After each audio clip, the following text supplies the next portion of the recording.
Hi and welcome to another gaming video, and in today's video I want to talk about the Sony PlayStation 2, its sales figures, and to some degree the Nintendo Switch's sales figures. So big in the news is that the 152 million units that we thought that the PlayStation 2 had sold, as if that isn't big enough, has just been updated to 160 million. Someone at Sony has said no, it's not 152, it's actually 160.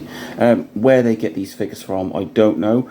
The Nintendo Switch, that has sold 145 million, so that means that they've now got another 15 odd million to go before they can dethrone the Sony PS2 as the biggest selling console of all time.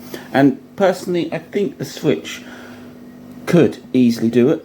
It doesn't really show any signs of stopping. I know we've got the Switch 2 around the corner, due for release in 2025, but that could be early 2025 or it could be late 2025. And while there will be some people holding off buying a Switch so that they can jump straight into the Switch 2, there will be some people that are still considering buying a Switch. And if Nintendo were to introduce some price cuts, they could easily sell more Switch units and take that 145 million over the 160. So I read about this quite a bit over the last few days. One thing that really struck me is where do they get these figures from, because the PS2 is, well, it's not being sold anymore, so where they've got these extra units from, I don't know. The Switch, on the other hand, is still a current console, it's still being sold, so yeah, those sales figures and unit figures are going to increase. But the one thing that nobody seems to touch on is, do Nintendo actually care? Are they really bothered whether it's the biggest selling console of all time? Or do Sony even care whether they lose that title? Are they even bothered about having that title in the first place? I mean, I've mentioned this in previous videos, and if you Google it everywhere, the PS2 is the biggest selling console of all time. And it's probably quite a cool thing to have, but do they care? Do Nintendo care how many units they sell, or is it more about how much sort of money they bring in from the Switch? But the PS2 has had its day. It's almost 25 years old. Sony have moved on. We've got the 3, the 4 and the 5. But the PS2 is a fantastic console, but it has had its day. Whereas the Switch, it's a fantastic console. It's still current and it's still going strong. And even when Nintendo released the Switch 2, which is a few months to a year away, we've still got a few years of crossover between the Switch and the Switch 2.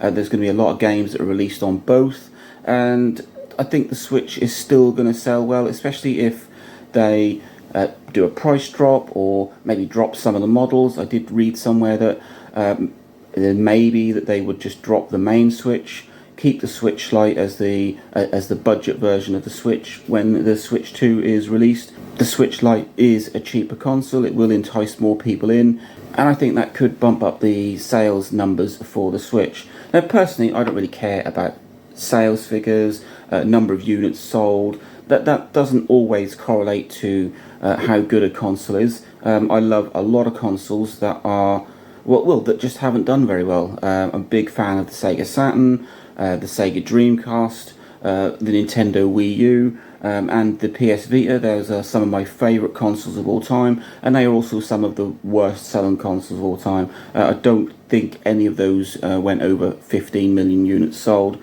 but it doesn't make it a bad console. It's just some of them are a little underappreciated for whatever reason. They didn't sell well, but PS2 is undeniably one of the greatest consoles of all time, not just in sales figures but as a console itself.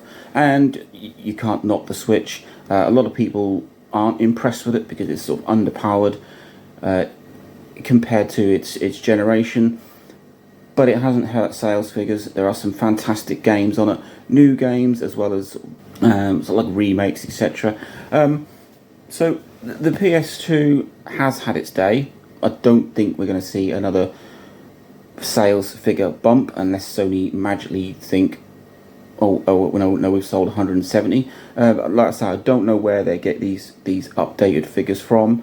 But with the Switch, I think as it is still a selling console, we've got maybe 4 months if we're talking a March release of the Switch being current before the Switch 2 comes out. But like I said, the Switch is going to run alongside the Switch 2 at least for a little while. So I think Nintendo could easily get those extra 15 million and make it the biggest selling console of all time. So let me know what you think. Do sales figures actually matter? Do number of units sold? Do people really care about that, or are they just after a decent console? The PS2 is great, but do you think that the Nintendo Switch could become the biggest selling console of all time? Let me know what you think. Link, like, subscribe, enjoy.